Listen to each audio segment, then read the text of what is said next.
Vamos a presentarnos al Señor para comenzar la clase de hoy. Oremos. Padre Santo, en el nombre de Jesús, Señor, en esta mañana, damos gracias porque tu misericordia, Señor, ha sido renovada en nuestras vidas. Gracias, Señor, porque en este día tú permites, Señor, que podamos respirar, que podamos abrir nuestros ojos, Señor.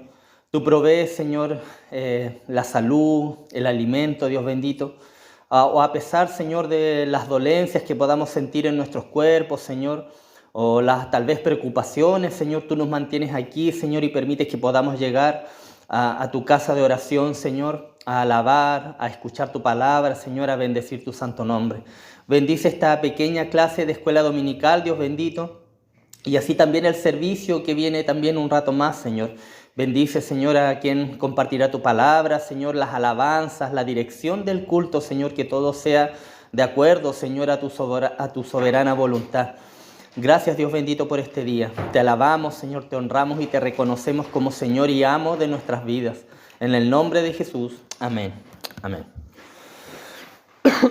Bueno, hermano, esta es la clase número 4 del libro de Hebreos, ¿cierto? Y terminamos la semana pasada el capítulo 1 y hoy vamos a comenzar con el capítulo 2. Leeremos los primeros 4 versículos que dicen así. Por tanto, dice, es necesario que con más diligencia atendamos a las cosas que hemos oído, no sea que nos deslicemos. Porque si la palabra dicha por medio de los ángeles fue firme, y toda transgresión y desobediencia recibió justa retribución, ¿cómo escaparemos nosotros si descuidamos una salvación tan grande? La cual, habiendo sido anunciada primeramente por el Señor, nos fue confirmada por los que oyeron, testificando Dios juntamente con ellos, con señales y prodigios y diversos milagros y repartimientos del Espíritu Santo según su voluntad. Amén. Amén.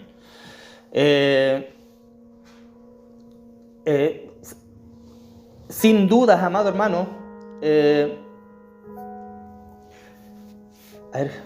aunque suene fuerte, el infierno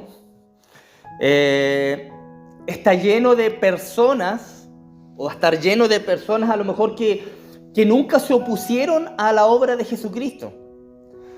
Personas que no se opusieron, ¿cierto?, activamente a Jesucristo, sino que simplemente rechazaron el Evangelio. En ese lugar, en ese castigo eterno,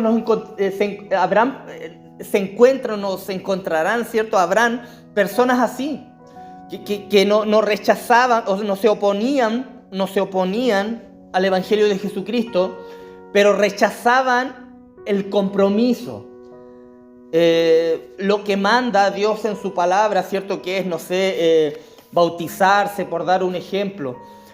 Y hay muchas personas así que no se oponen al Evangelio, a la obra de Jesucristo, pero que no son capaces de hacer un compromiso con Él. Y lamentable, estas personas también llegarán a la condenación eterna. Y a esas personas se refieren los 4 versículos que acabamos de leer, ¿cierto? El segundo grupo de personas que el escritor tenía en mente cuando escribió el libro. No sé si recuerdan en la primera clase, en la introducción, que yo les comentaba que el escritor tenía en mente a 3 grupos de personas. Primeramente, y la gran parte de la carta está dirigida a cristianos hebreos, ¿cierto? Cristianos 100% hebreos, convencidos y todo. El segundo grupo era a cristianos, o sea, a gente hebrea que estaba convencida intelectualmente, pero que no había dado un paso, por decir algo, pero que no eran salvos aún, porque estaban convencidos solo intelectualmente. Y el tercer grupo era que no estaban ni siquiera convencidos intelectualmente y ni siquiera eran cristianos. Y aquí, ¿cierto? En estos 4 versículos, el Señor le habla a ese segundo grupo de personas convencidas intelectualmente, pero que no son cristianas. Estas personas, amado hermano, saben la verdad, incluso la creen esa verdad en el sentido de que la reconocen, ¿cierto? Como que es una verdad verdadera, como una verdad justa. Son conscientes también estas personas de las buenas nuevas de salvación del Evangelio, ¿cierto? Provistas por Jesucristo, pero no están dispuestas a entregarle la vida a Él. No están dispuestas, ¿cierto?, a cumplir los mandatos que el Señor manda en su palabra, como dije recién, el congregarse, el bautizarse, ¿cierto? No están, creen, ¿cierto?, están convencidos de que el Evangelio es verdadero y justo, pero no están dispuestos a hacer ningún compromiso por parte del Evangelio. De modo que dejan pasar, ¿cierto?, el llamado de Dios y caen lamentablemente en una condenación eterna. Esta tragedia hace que estos versículos sean muy importantes, amado hermano, y urgentes también. Por lo mismo debemos presentar, amado hermano, nosotros como hijos de Dios y guiar a los oyentes a quienes les hablamos, ¿cierto?, a entregar su vida a Cristo. Todo no puede ser doctrina o enseñanza. Hermanos, un maestro o un predicador o un cristiano bíblico, todos, ¿cierto?, los que pertenecemos en la obra, un cristiano, un predicador, un maestro bíblico eficaz, debe hacer mucho más que tan solo presentar los hechos bíblicos, por decir algo. También debe exhortar, debe animar, debe advertir e invitar también. Es necesario invitar. Cuando el escritor de Hebreos llega aquí al capítulo 2, ya está apasionado, ¿cierto?, con el tema de la preeminencia de Cristo que vimos en el capítulo 1, que Él era superior a todos y sobre todo superior a los ángeles, que era heredero, ¿cierto? Vimos creador, que el resplandor de Dios estaba en Él, todas esas características, y el escritor viene apasionado ya con la preeminencia de Cristo, y también le importa, amado hermano, al escritor la salvación de sus oyentes, de los que leerán la carta, escucharán la carta cuando sea leída. Le importa la salvación de sus oyentes. No se satisface, amado hermano, con solo decir la doctrina, ¿cierto?, la enseñanza y después llegar y después irse. No, Él anhela que sus lectores respondan positivamente a lo que Él está diciendo. No solamente quiere que Cristo sea exaltado, sino que también sea aceptado por los oyentes. Un maestro, amado hermano, puede saber mucho de la verdad, pero si no tiene preocupación compasiva, ¿cierto?, por la forma en que las personas reaccionan a esta verdad, no es en cierto modo un maestro muy valioso, porque está entregando solo doctrina y teología. La palabra de Dios exige, amado hermano, una respuesta de parte de los que oyen, ¿cierto? Y un maestro fiel de la palabra enseña para que las personas puedan responder, y constantemente debe estar diciendo lo que la palabra nos anima a hacer. Eso debe hacer un cristiano, ¿cierto?, fiel. Lo hacemos con nuestros hijos, con nuestros familiares, o en la misma iglesia, a lo mejor con los hermanos más nuevos, ¿cierto?, mostrando siempre lo que la palabra pide de los cristianos. Hebreos 13:22, por ejemplo, dice que toda la carta es una palabra de exhortación. El mismo escritor aquí dice que en el 13:22 que toda la carta que él escribió es una palabra de exhortación. O sea, es una palabra que está animando, que está llamando a la congregación, ¿cierto? Por lo tanto, requiere esta exhortación una respuesta. Una respuesta. De modo que cuando el corazón del escritor, ¿cierto?, está más entusiasmado con la disertación, por decir algo, de la superioridad de Cristo sobre los ángeles, sobre todo, en el capítulo 1, él intercala una invitación conmovedora. como todas las buenas invitaciones, ¿cierto? Y este incluye tanto exhortación como advertencia también. ¿Qué hacer? ¿Qué pasa si no lo hace? Estoy parafraseando lo que dice el escritor. Entonces, ¿a quién va dirigida esta advertencia? Podríamos preguntarnos, ¿cierto? No puede ser a cristianos. No son a los cristianos hebreos, ¿cierto?, que recibieron la carta. No. Ellos nunca pueden estar en peligro de rechazar la salvación, ¿cierto?, en el sentido de no recibirla, puesto que ya la tienen. Ellos ya son salvos. La advertencia tampoco está dirigida a quienes nunca han oído el Evangelio, porque no pueden rechazar, en cierto modo, algo que nunca han oído. Por lo tanto, esta advertencia, amado hermano, está dirigida a no cristianos, específicamente a judíos, ¿cierto?, convencidos, como dije al comienzo, intelectualmente del Evangelio, pero que no lo reciben para sí mismos o no lo hacen vivo en sus vidas. Para ese grupo está estos primeros 4 versículos escritos. Y en estos primeros versículos del capítulo 2 también nos da 3, amado hermano, grandes razones para recibir la salvación. Y los veremos una a una. La primera es el carácter de Cristo. La primera razón para que estos oyentes reciban la salvación, ¿cierto?, es el carácter de Cristo, una de las primeras importantes razones. La segunda es la certeza del juicio. La certeza del juicio, o sea, que hay un juicio después de esta vida. Y la tercera es la confirmación de Dios. La confirmación de Dios. Y le iremos viendo una a una. La primera razón para recibir la salvación es el carácter de Cristo, entonces, ¿cierto? Dice el versículo 1, por tanto, es necesario, el versículo 1 del capítulo 2, por tanto, es necesario que con más diligencia atendamos a las cosas que hemos oído, no sea que nos deslicemos. A lo mejor usted se pregunta, ¿qué tiene que ver esta declaración o este versículo 1 con el carácter de Cristo? Hay que ver las palabras. El versículo 1, ¿cómo comienza diciendo? Por tanto, ¿cierto?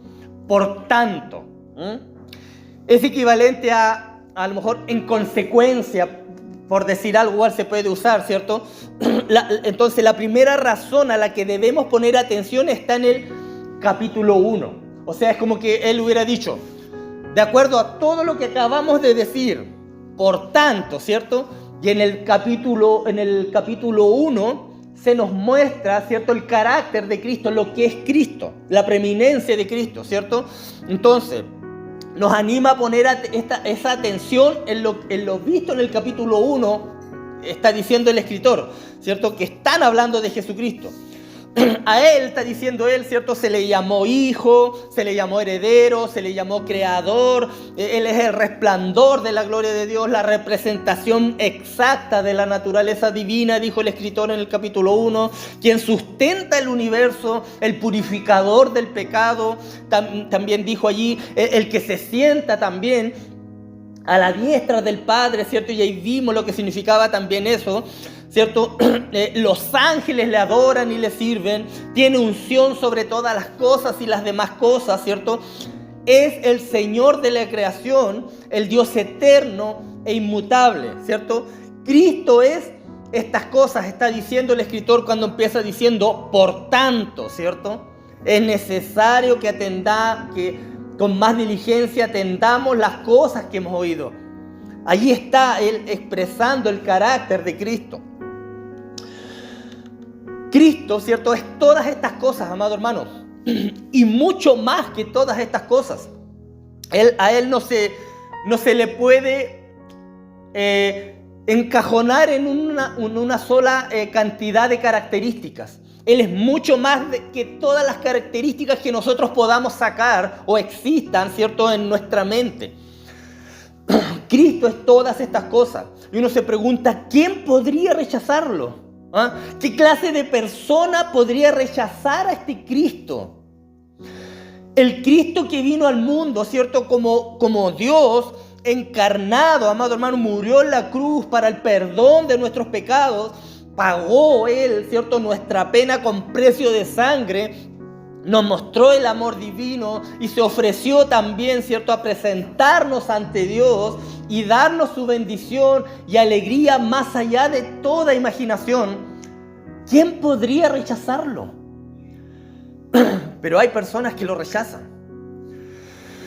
Jesús, cuando vino a la tierra, era la voz de Dios aquí en la tierra, encarnada. Jesús era Dios en el mundo, amado hermano. Y rechazarlo era, amado hermano, rechazar a Dios. El que rechaza a Cristo rechaza a Dios. Rechazar a Dios es rechazar también nuestra existencia. Nuestra existencia, nuestra vida, amado hermano. El hombre que rechaza la salvación de Cristo en toda su magnificencia, en todo su poder, la palabra dice que es un necio. No entiendo yo, amado hermano, cómo alguien, y alguna vez estuve en ese lugar, pero ahora no entiendo cómo pude, amado hermano, o cómo puede haber gente que puede admitir que Cristo es real, que el Evangelio es real, amado hermano, y no entregarle su vida a Él. Eso es una tragedia. Todos conocemos personas así. Yo alguna vez estuve allí. Y todos conocemos a lo mejor, o han conocido personas así, a lo mejor, que dicen: yo estuve allí. Sí, yo creo en Cristo. Yo creo en Cristo como Señor y Salvador, ¿cierto? Y lo necesito, pero aún no estoy listo para dar ese paso. O todavía yo creo que todavía no es mi tiempo. Yo lo he escuchado y yo también lo decía, amado hermano. Estamos a lo mejor impresionados con el mensaje del Evangelio, de la salvación, ¿cierto? Incluso intrigados, ¿cierto? Curiosos para aprender de él. Lo oímos, quizás hasta lo estudiamos y lo examinamos, amado hermano, pero la mayoría no lo aceptamos, o yo no lo hacía por lo menos. Hermanos, la palabra de Dios debe provocar un cambio en nuestras vidas. Debe provocar un cambio en nuestras vidas. No es suficiente con oírlo. Cuando escuchemos, amado hermano, o cuando usted lea la palabra de Dios o la escucha así, ¿cierto?, en alguna parte, teología, doctrina sana, hagámosla nuestra. Hagamos esa enseñanza nuestra, amado hermano, y no nos deslicemos de ella, porque eso es lo más peligroso que podemos hacer. Una persona no puede estar nunca satisfecha con los sentimientos religiosos. Y hay que tener cuidado con esto. Porque hay muchos mensajes en internet que muchos predicadores, ¿cierto?, hablan o predican a las emociones y no predican el Evangelio. Llegan a las personas con las emociones, amado hermano, y eso no transforma. La palabra de Dios es lo que transforma. Tengamos cuidado con las emociones. Si usted va a compartir el Evangelio, comparta lo que dice la palabra de Dios, pero no lleguemos a las emociones de las personas. El Señor nos hizo con emociones, y es verdad. El Señor nos hizo con emociones. Pero la palabra de Dios es la que debe provocar esas emociones y no predicar emociones. No sé si me entiende lo que estoy diciendo. Debemos tener cuidado con eso, ¿cierto? No debemos estar satisfechos con esos sentimientos, como dije, religiosos. O a lo mejor sentirnos satisfechos solamente porque yo voy a la iglesia. O sentirme satisfecho porque a lo mejor participo solamente en las iglesias, pero no hay una entrega de mi corazón a Cristo.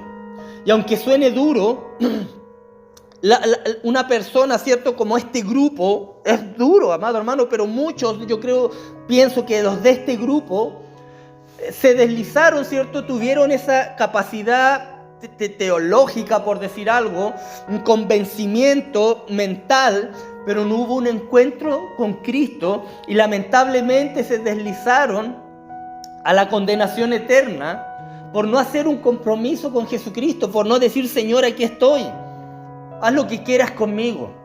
Creo tu palabra, pero también te recibo, me entrego a ti, te reconozco como Señor y Salvador de mi vida. La segunda razón importante para aceptar a Cristo es la certeza del juicio. Esto es, amado hermano, no para nosotros. Es para quienes no reciben a Cristo, para aquellos que no reciben, ¿cierto?, esta salvación. Los versículos 2 y la primera parte del versículo 3 hablan de lo inevitable que es este castigo. Dice: porque si la palabra dicha por medio de los ángeles fue firme, y toda transgresión y desobediencia recibió justa retribución, ¿cómo escaparemos nosotros si descuidamos una salvación tan grande? Dice el escritor. Ahí hasta la primera parte del versículo 3. El comienzo del versículo comienza diciendo así. Dice: porque sí, ¿cierto? Porque sí, la palabra dicha, y sigue diciendo allí. La palabra sí, amado hermano, esa afirmación sí, supone una condición o algo que ya está cumplido, algo que ya se hizo. No es una posibilidad, es algo, una condición ya cumplida. El significado, ¿cierto?, en el contexto de la palabra hablada, ¿cierto?, por los ángeles, era absoluta y categórica. Ya se había hecho, era algo que se había cumplido. ¿Por qué? Podríamos hacer una pregunta. ¿Por qué la ley del Antiguo Testamento? Porque está hablando cuando dice: porque si la palabra dicha por medio de los ángeles fue firme, ¿cierto? Está hablando del Antiguo Testamento. Recuerden que cuando el escritor escribió este libro, no existía o no estaba escrito el Nuevo Testamento. Entonces, él se refiere a esto, a la ley, ¿cierto? A la Torá, al Pentateuco, a los primeros 5 libros de la Biblia. Y él se refiere a eso. Dice: porque sí, la palabra dicha, ¿cierto?, hace referencia a eso. Entonces uno puede preguntarse: ¿por qué la ley del Antiguo Testamento, particularmente los 10 mandamientos o los mandamientos en general, está tan relacionado con los ángeles?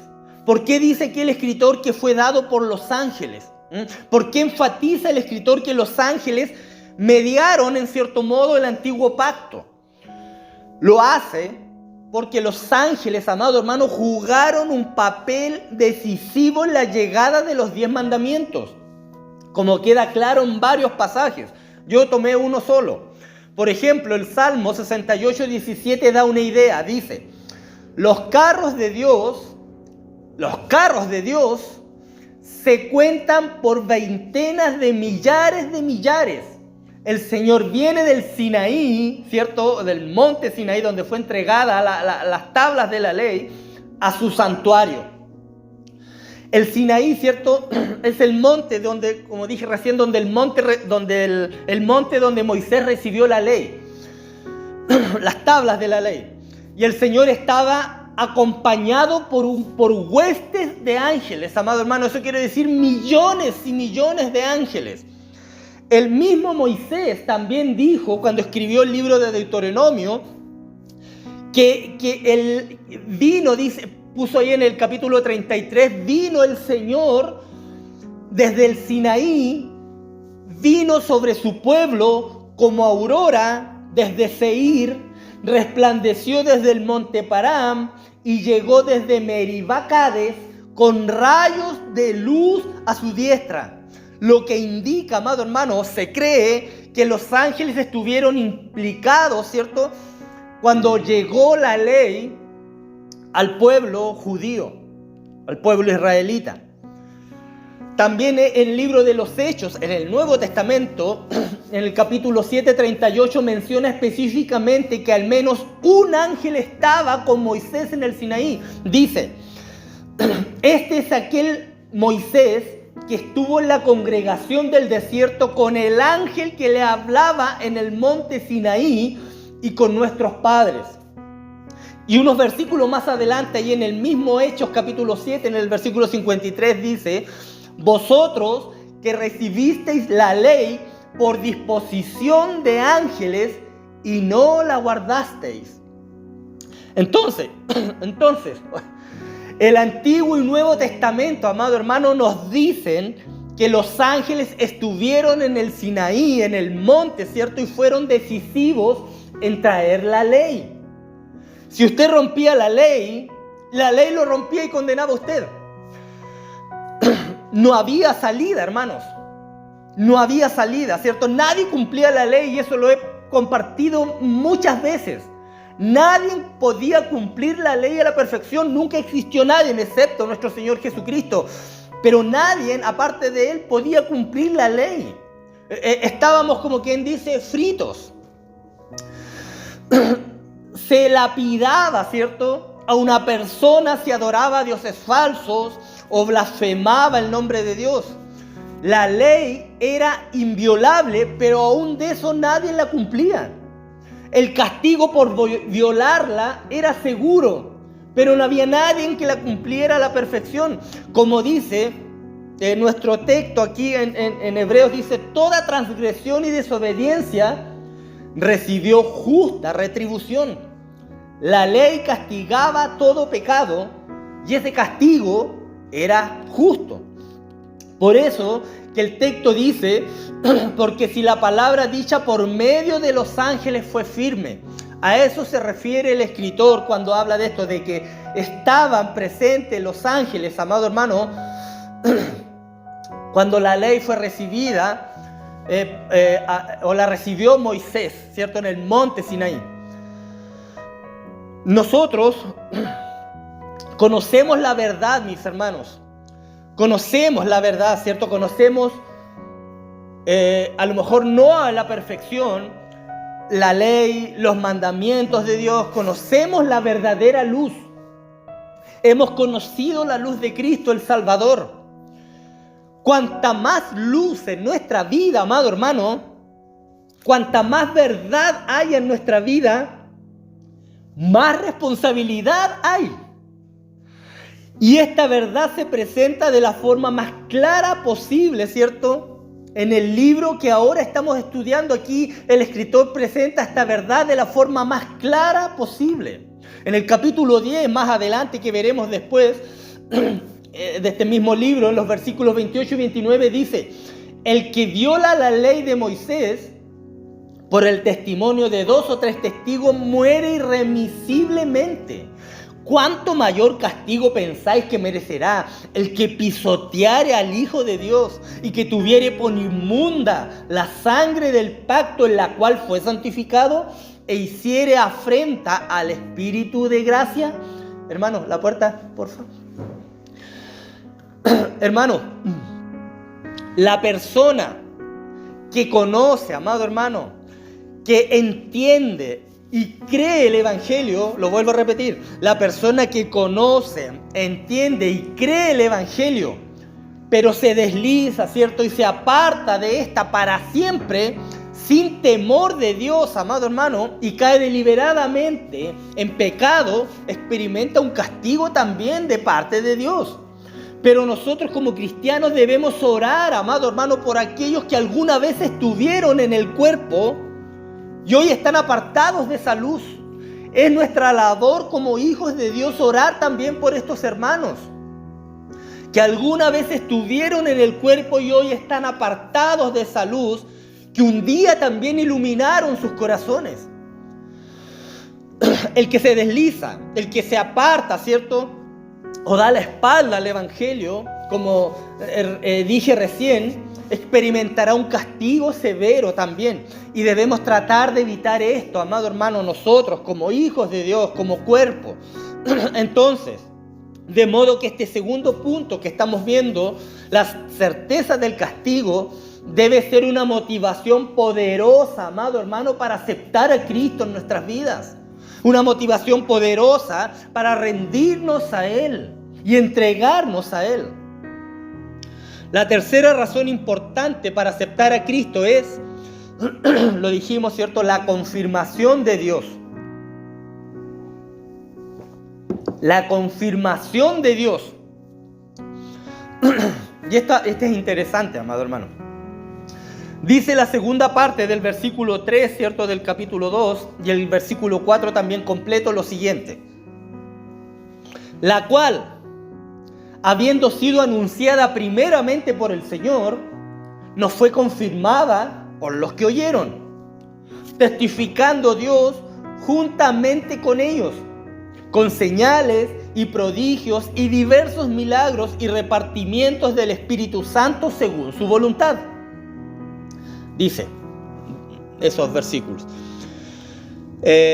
Nuestro Señor Jesucristo, amado hermano, nuestro Salvador, ¿cierto?, fue el primero en anunciar el Evangelio, ¿cierto? Él decía, el reino de los cielos se ha acercado. Él fue el primero de anunciar el Evangelio, nuestro Señor Jesucristo. Y luego fue confirmado por los apóstoles, los que siguieron después, ¿cierto? Lo que habían oído de nuestro Señor Jesucristo en persona, lo confirmaron o lo siguieron los apóstoles. Sin embargo, lo que es más importante, amado hermano, Dios mismo dio testimonio y lo confirmó todo esto que se habló por medio de su Hijo Jesucristo y por medio de los apóstoles. Cuando Jesús predicaba, también hizo cosas que daban más credibilidad al Evangelio. Él dijo en Juan 10:38, aunque no me creáis a mí, creed a las obras, el mismo Señor Jesucristo, para que conozcáis y creáis que el Padre está en mí y yo en Él. Hermanos, cuando Jesús, ¿cierto?, afirmó ser Dios, cuando afirmó ser Hijo de Dios o Dios mismo encarnado, y luego hizo cosas que solo Dios puede hacer y nadie más podía hacer, Él confirmó su divinidad. Él confirmó lo que era, ¿cierto? En consecuencia, la verdad de su mensaje también lo confirmó con esas cosas que hizo que solo Dios podía hacer. El apóstol Pedro, en el día de Pentecostés, ¿cierto?, en la fiesta de Pentecostés, cuando descendía, ¿cierto?, el Espíritu Santo en forma de llama de fuego, recordó a sus oyentes que Jesús Nazareno fue un varón aprobado por Dios entre vosotros, con las maravillas, prodigios y señales, dijo el apóstol Pedro. Dios también dio señales de confirmación semejantes a través de los apóstoles. Ellos también, ¿cierto?, hacían señales como las hizo Jesucristo. Dios también le dio señales de confirmación entonces semejantes a los apóstoles, ¿cierto? O a algunos primeros predicadores del Evangelio después de Jesucristo. Sin duda, en aquella época, amado hermano, y como hoy en día también, muchos creyentes decían, ¿por qué debemos creerles? ¿Por qué debemos creer lo que ellos nos dicen? Decían ellos. ¿Qué prueba que tenemos o qué prueba tenemos de que ese mensaje realmente es de Dios? Decían las personas de aquella época. ¿Por qué debemos creerles, cierto? Siempre ha habido cantidades de falsos maestros. Tal vez decían ellos. ¿Cómo sabremos que realmente esto es auténtico? Así que Dios les dio, ¿cierto?, la capacidad a sus testigos, apóstoles, amado hermano, de hacer las mismas cosas que Jesús hizo. Maravillas y milagros, señales, maravillas y milagros, prodigios. Le dio a los apóstoles esa capacidad. Y de hecho, realizaron milagros sorprendentes. La Biblia lo registra, ¿cierto? Levantaron muertos, sanaron enfermedades, y aflicciones, amado hermano, y Dios confirmó el ministerio de ellos por medio de esas obras milagrosas y maravillosas. Y como si fuera poco o no fuera suficiente, Dios les dio también a los apóstoles, como dice el versículo 4, repartimientos especiales, ¿cierto?, del Espíritu Santo según su voluntad. La idea principal al final de este versículo 4 es que los dones de que los apóstoles recibieron, amado hermano, de parte del Espíritu Santo, eran una confirmación divina adicional a su mensaje y su ministerio. Estos dones mencionados en este versículo 4, ¿cierto?, eran dones milagrosos y dados a ellos, a los apóstoles, amado hermano. Y no es, ojo con esto, y no es una promesa a los creyentes en general. No. Nosotros no tenemos el don de hacer, de hacer dones milagrosos, por decir algo. Nosotros no tenemos el don de poder levantar muertos, de enderezar a una mujer encorvada, de hacer recuperar la vista, de hacer caminar a un paralítico. Nosotros no tenemos esa capacidad. ¿El Señor puede hacerlo hoy? Sí, el Señor puede hacerlo hoy. Tal vez al escuchar y responder la oración de su pueblo, de nosotros, pero no es un don de nosotros, amado hermano. Ojo con esto. Romanos 12 y 1 de Corintios, los capítulos 12 al 14, ilustran o muestran de forma representativa los dones espirituales no milagrosos que no están reservados solo para los apóstoles, que son para nosotros. Los apóstoles tenían el don de hacer este tipo de milagros.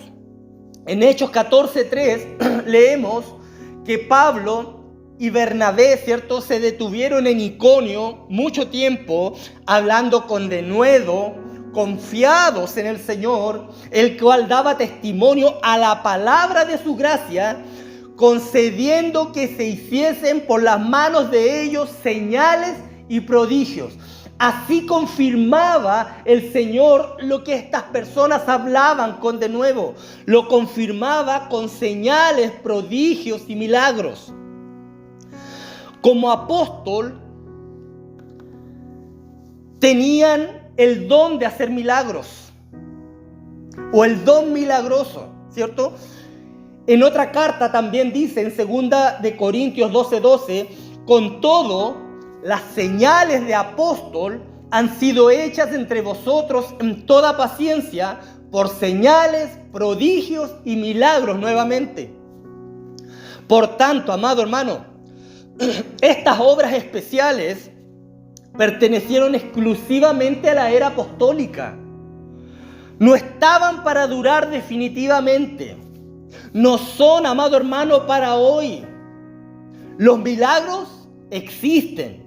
Sí, amado hermano, los milagros existen, amado hermano. Personas son sanadas de cáncer. Sí, amado hermano. Personas pueden ser sanadas después de haber sido desahuciadas. Sí, amado hermano, existen esos milagros, pero lo hace el Señor por medio de la respuesta de la oración de las personas y en su soberana voluntad. No porque alguien tenga el don o la capacidad de hacer caminar a un paralítico.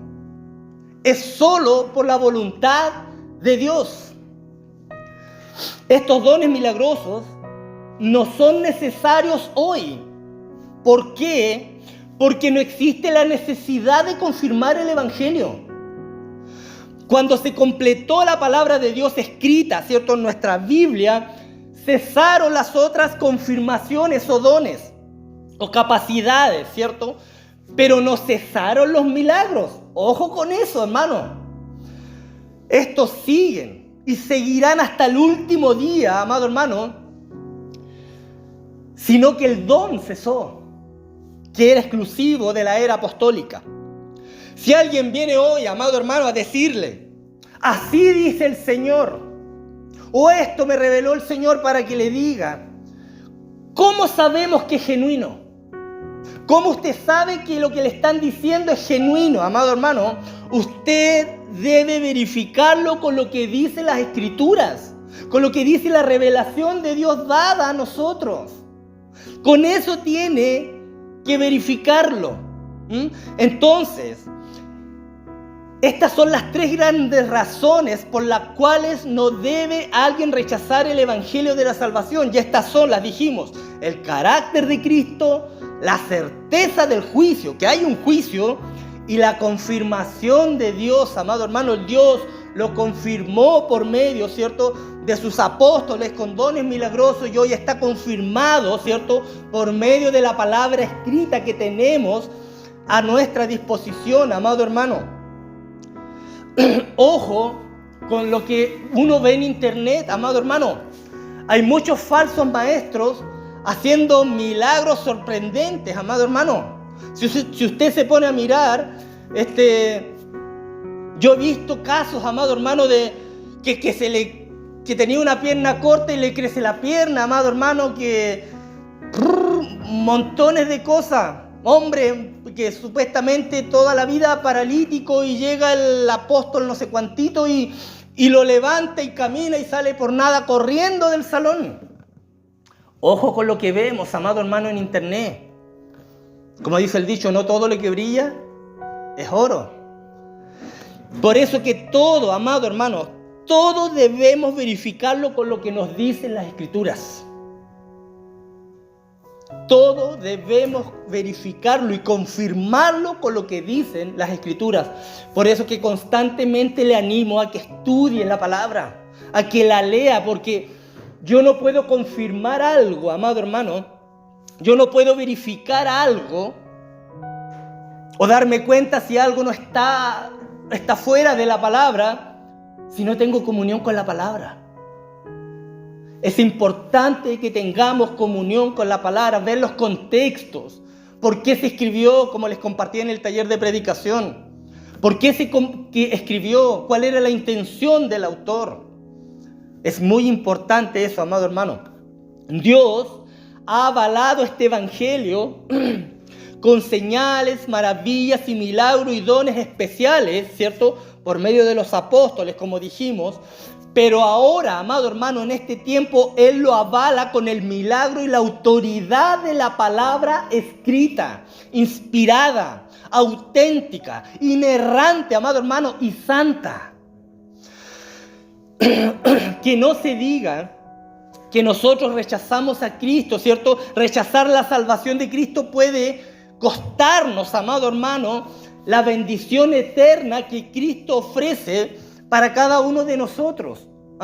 Puede costarnos, amado hermano, una dicha eterna el rechazar este evangelio y traer sobre nuestras vidas juicio condenatorio y castigo eterno. No deje, amado hermano, que la gracia de Dios, ese regalo inmerecido, se deslice de sus manos. Amén. Que Dios le bendiga. Vamos a responder el cuestionario. Ahí traje algunas preguntitas.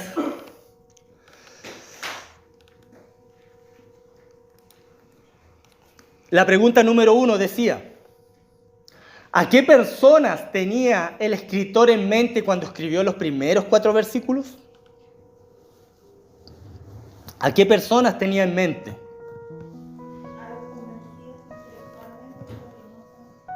Amén, ¿cierto? Él tenía en mente a estas personas cuando escribió estos primeros 4 versículos, ¿cierto? A personas, como dije, que nunca se opusieron en realidad a Jesucristo. Nunca se opusieron a Él, ¿cierto? Sino que simplemente rechazaron el Evangelio, y a veces ni siquiera lo rechazaron, sino que no estuvieron dispuestos a hacer un compromiso. Convencidos intelectualmente, como decía nuestra hermana, ¿cierto? Son conscientes de las buenas nuevas de salvación, pero no están dispuestos a entregar su vida a Él. La pregunta número 2. El escritor de Hebreos, aparte de mostrar el tema de la preeminencia de Cristo, ¿qué es lo que busca o le importa de sus oyentes? Amén, ¿cierto? Él está interesado, ¿cierto?, en la salvación de sus oyentes. A Él no le satisface, como dije, tan solo compartir, ¿cierto?, doctrina. Él anhela, amado hermano, que sus lectores respondan a este llamado, ¿cierto?, positivamente. No necesariamente que Cristo sea exaltado, sino que también sea aceptado. Esa es la meta también del escritor, que los oyentes reciban, ¿cierto?, esta salvación. Pregunta número 3. ¿Cuáles son las 3 grandes razones por las cuales debiéramos recibir la salvación? Carácter de Cristo, ya. Exacto, ¿cierto? La certeza y la confirmación de Dios, y la certeza de que hay un juicio. Hay un juicio, hermano, no se olvide de eso. Entonces esas son las 3 características. Muy bien. La 4, pregunta 4. ¿A quién le dio Dios la capacidad de hacer señales, maravillas y milagros? A los apóstoles, ¿cierto? Y se las dio esa capacidad, ¿para qué? No está en las preguntas, pero ¿para qué le dio esa capacidad? Amén, ¿cierto? Les dio esa capacidad para que la palabra que ellos predicaban con denuedo sea confirmada. 5 dice, ¿cómo sabemos? No, aquí la tengo mal hecha, después yo la arreglé. A ver, ¿alguien que la lea, la 5? Sí, la pregunta 5. Si viene alguien hoy a decirnos, así dice el Señor, ¿cómo sabemos si lo que dice es genuino? Amén. ¿Cuál es la respuesta? Exactamente, ¿cierto? Verificando las Escrituras. Ahí nosotros nos damos cuenta que si viene alguien a decirnos, así dice el Señor, ¿cómo sabemos que eso es genuino? Verificando, como dice nuestro hermano, las Escrituras, amado hermano, ¿cierto? O confirmando o revisando que lo que está diciendo esta persona está en las Escrituras. Si no está en la Escritura, amado hermano, no es de Dios. Dice, ahí traje unas preguntas de verdadero o falso. La 1 dice, ¿los dones milagrosos dados a los apóstoles son también una promesa para nosotros? Falso, ¿cierto? Falso. 2, ¿los dones espirituales no milagrosos son para los cristianos de hoy en día? Verdadero, ¿cierto? Sí.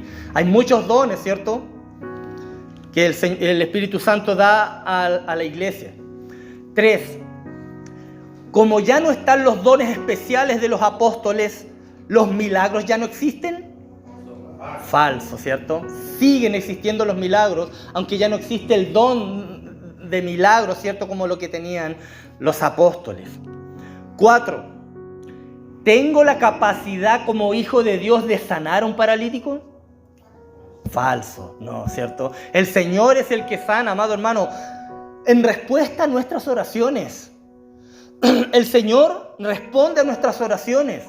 Amado hermano, si va un hermano a orar por un enfermo a una casa X que tiene una enfermedad, un cáncer, voy a poner, por ejemplo, y el hermano va y ora al Señor y lo unge con aceite, amado hermano, y ora y clama a Dios. Y esa persona al otro día va al médico, amado hermano, y en los exámenes el resultado es que no tiene absolutamente nada, que fue sanado del cáncer. El Señor respondió la oración del varón que fue allí. Pero el varón no tiene el don de sanar, porque si no, yo pienso en esto, amado hermano, no habrían enfermos, po. Si usted hay alguien enfermo, ya traiga el hermano que tiene el don de sanidad. O sea, tendría la mensa pega y el menso sueldo en el hospital sanando enfermos, pues ni siquiera habría hospital, pues hermano. Esos dones cesaron. A mí me han dicho en la cara que soy un cesacionista, pero es lo que la palabra me muestra, mi hermano. 5. ¿El evangelio es avalado hoy en día con la autoridad de la palabra escrita? Verdadero, ¿cierto? Ya no necesitamos este tipo de dones milagrosos para confirmar, ¿cierto?, lo que lo que hablamos, sino que nosotros hoy día estamos avalados, el Evangelio es avalado por la autoridad de la palabra escrita. Y la última pregunta, la pregunta número 6, dice: ¿rechazar la salvación de Cristo jamás nos llevará a un castigo eterno? Falso. Lamentablemente, rechazar la salvación o el Evangelio de Jesucristo nos lleva a un castigo eterno. Amado hermano, y hay algunas personas que hablan del universalismo. No sé si alguna vez usted lo ha escuchado. Que dicen que todos seremos salvos. ¿Y la palabra dice eso? No. ¿Cierto? La palabra es categórica, amado hermano, en decir que no todos serán salvos, y algunos se apoyan porque dicen, no, porque cuando venga el Señor toda rodilla se doblará y confirmará, ¿cierto? Y dirá que el Cristo es el Señor para gloria de Dios Padre. Pero no está hablando de universalismo, está hablando de que incluso los que no creyeron, los que no son salvos, reconocerán que Él es el Salvador. Pero no quiere decir que también serán salvos. Eso será en el último día, amado hermano. Todos reconocerán que Cristo es el Señor para gloria de Dios Padre. Pero no habla de universalismo. Amén. Oremos para terminar, hermano. Padre Santo, en el nombre de Jesús doy gloria, honra y alabanza a tu nombre, Señor. Ayúdanos, Señor, a ser diligentes, Señor, con la palabra que compartimos. Pon en nuestra boca, Señor, denuedo, Señor, para predicar y enseñar de ti. Ayúdanos a animar a aquel que está debilitado, al que está caído, Señor, al que está alejado, Señor. Pone palabra en nuestra boca, Señor, para llamar a tus hijos que a lo mejor están apartados de ti, Señor. Dios amado, gracias por tu palabra, Señor. Gracias porque tenemos la confirmación y nos avala tu preciosa palabra escrita e inspirada, Señor, que es inerrante, santa y útil para nuestras vidas. Gracias porque eres bueno, Dios bendito, y para siempre es tu misericordia. Gracias por esta pequeña clase también de escuela dominical, Señor. Gracias por cada uno de los hermanos que nos encontramos aquí, Dios bendito, y por los que no están, que tu bendición pueda llegar también a cada uno de ellos, Señor. Si hay duda en nuestras mentes, Señor, si hay duda en nuestros corazones, Señor, ayúdanos a aclararla, Señor, por medio de tu santa palabra, Señor amado. No permita, Señor, que venga el enemigo, Señor, a confundir, Señor, lo que nosotros creemos, Señor, o a confundir, Señor, o poner en duda lo que tu palabra dice, Señor. Ayúdanos a alejarnos, Señor, y tener discernimiento de aquellas personas, Señor, que puedan distorsionar tu santa palabra, Señor. A veces somos tan débiles, Señor, y caemos en falsas doctrinas y en falsas enseñanzas, Señor. Permite que podamos estar firmes en lo que hemos creído, Señor. Bendice esta iglesia, bendice a tu congregación, Señor. Bendice a Dios, proveerá a cada uno de los hermanos, desde el más pequeño al más adulto, Señor. Que tu bendición, tu paz y esa sabiduría que viene de lo alto pueda caer sobre nuestras vidas. Te alabamos, Padre, y te honramos porque eres un Dios milagroso, un Dios de milagros, Señor, un Dios que escucha, un Dios que restaura y un Dios que anima, un Dios que salva, un Dios que perdona, Señor. Gracias, Dios bendito. En el nombre de Jesús, amén y amén. Que Dios les bendiga, hermano.